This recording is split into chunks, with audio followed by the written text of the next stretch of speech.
Você já terminou um relacionamento sabendo exatamente o que deu errado? Prometeu a si mesmo que dessa vez seria diferente. E foi, por um tempo. Aí, meses depois, você se viu no mesmo lugar, com outra pessoa, mas com a mesma dor.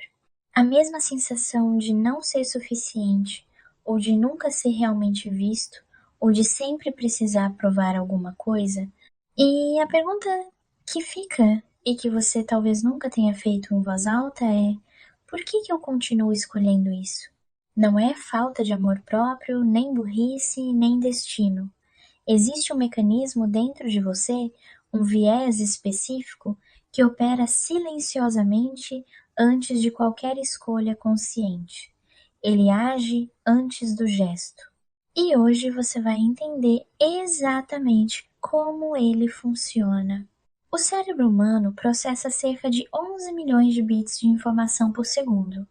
Mas a nossa consciência, aquilo que chamamos de pensamento, consegue lidar com apenas 50 desses bits. O resto, o cérebro resolve sozinho. Ele cria atalhos, padrões, respostas automáticas que poupam energia e aceleram decisões. Esses atalhos têm nome: vieses cognitivos. Eles não são defeitos. São, na verdade, uma solução muito eficiente para um problema muito antigo, o de sobreviver num mundo com excesso de informação. O problema é que alguns desses atalhos foram construídos muito cedo, num tempo em que você não tinha escolha sobre o ambiente que te formou. E eles continuam rodando, em segundo plano, sem avisar. O viés que nos interessa hoje tem um nome que poucos conhecem, mas todo mundo já sentiu: o viés de familiaridade emocional. E ele explica muito mais sobre os seus relacionamentos do que qualquer teoria de compatibilidade jamais explicou. Familiaridade não é o mesmo que conforto. Essa distinção é o centro de tudo. Quando você cresce num ambiente onde o amor veio misturado com ansiedade, ou onde precisava se comportar de um jeito específico para ser aceito, ou onde a presença das pessoas era imprevisível, o seu sistema nervoso aprendeu que essa é a textura do amor, que é assim que o amor se sente.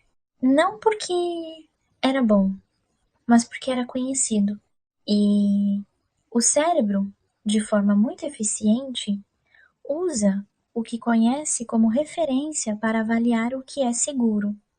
O familiar é lido como seguro, mesmo quando não é.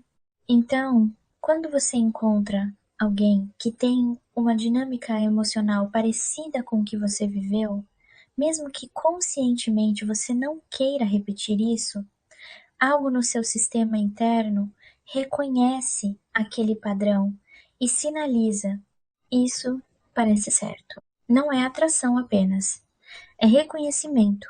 Pesquisadores chamam isso de efeito de mera exposição aplicado ao vínculo afetivo. Quanto mais familiar é o padrão emocional de uma pessoa, mais o seu cérebro tende a interpretá-la como adequada para você. Mesmo que essa familiaridade venha de algo que te machucou, é por isso que você pode estar numa conversa com alguém novo, perceber que tem algo diferente nessa pessoa, que ela é tranquila demais, presente demais, disponível demais, e sentir uma falta de tesão que não tem nada a ver com atração física. É o seu sistema nervoso dizendo: isso não parece o meu padrão.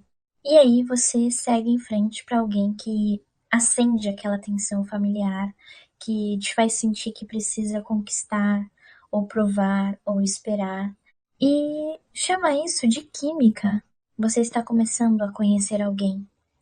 Nos primeiros encontros, essa pessoa te dá atenção total, está presente, interessada, te faz sentir especial. Aí, sem aviso claro, some, fica invasiva, responde com menos entusiasmo. E o que acontece dentro de você nesse momento?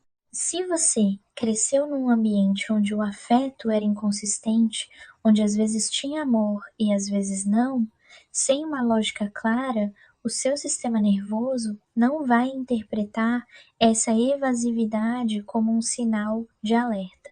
Vai interpretar como um problema a ser resolvido, um desafio, uma prova. Você vai investir mais. Vai se perguntar o que fez de errado. Vai tentar ser mais interessante, mais presente, mais certo ou certa. Não porque essa pessoa merece esse esforço, mas porque o seu sistema nervoso está tentando resolver um problema antigo. Está tentando, uma vez mais, conseguir o afeto inconsistente que um dia foi tudo o que tinha disponível. Isso não é fraqueza, é um padrão de sobrevivência que ficou ativo tempo demais. E o pior é que, quando alguém realmente disponível, aparece alguém que não some, que não cria tensão, que não faz você se provar, pode parecer sem graça, pode parecer que falta algo. Esse algo que falta é a familiaridade do padrão antigo. É a ansiedade que você confundiu com amor durante tanto tempo. Quando você sabe que seu sistema nervoso vai reconhecer um padrão familiar como certo, mesmo quando não é você, pode fazer uma coisa que antes era impossível: pausar.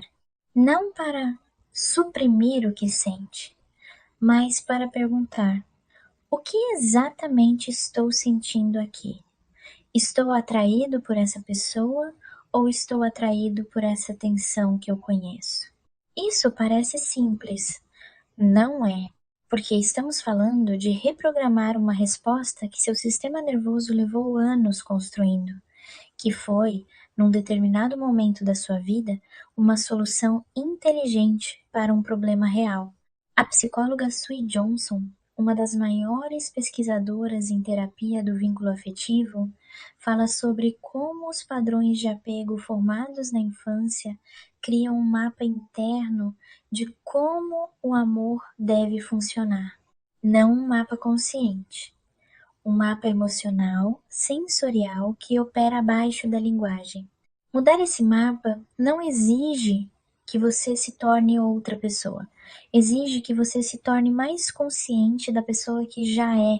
E essa consciência começa exatamente aqui no momento antes do gesto, antes da escolha, antes da mensagem que você estava prestes a mandar, antes do sim que você estava prestes a dar. Você não repete padrões porque é fraco ou porque não aprendeu. Você os repete porque o seu sistema nervoso é muito bom no que faz. Reconhecer o familiar e sinalizar que ele é seguro. O problema não está em você. Está no fato de que ninguém te ensinou a fazer a distinção entre o que é familiar e o que é bom para você. Essa distinção é o trabalho mais importante que qualquer pessoa pode fazer.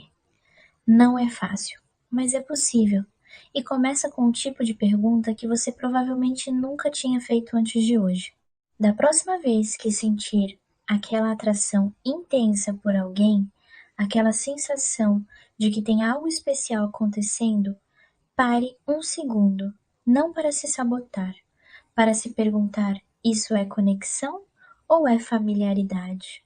A resposta que você encontrar vai dizer muito mais sobre o seu próximo passo do que qualquer conselho que alguém de fora poderia te dar. Esse é o tipo de conversa que esse canal existe para ter toda semana. Um novo tema, sempre começando pelo que acontece antes do gesto. Se esse vídeo tocou em algo, deixa nos comentários. E se você conhece alguém que vive nesse ciclo, compartilhe com essa pessoa. Às vezes aquilo que alguém precisava ouvir chega pela mão de outra pessoa. Até o próximo vídeo.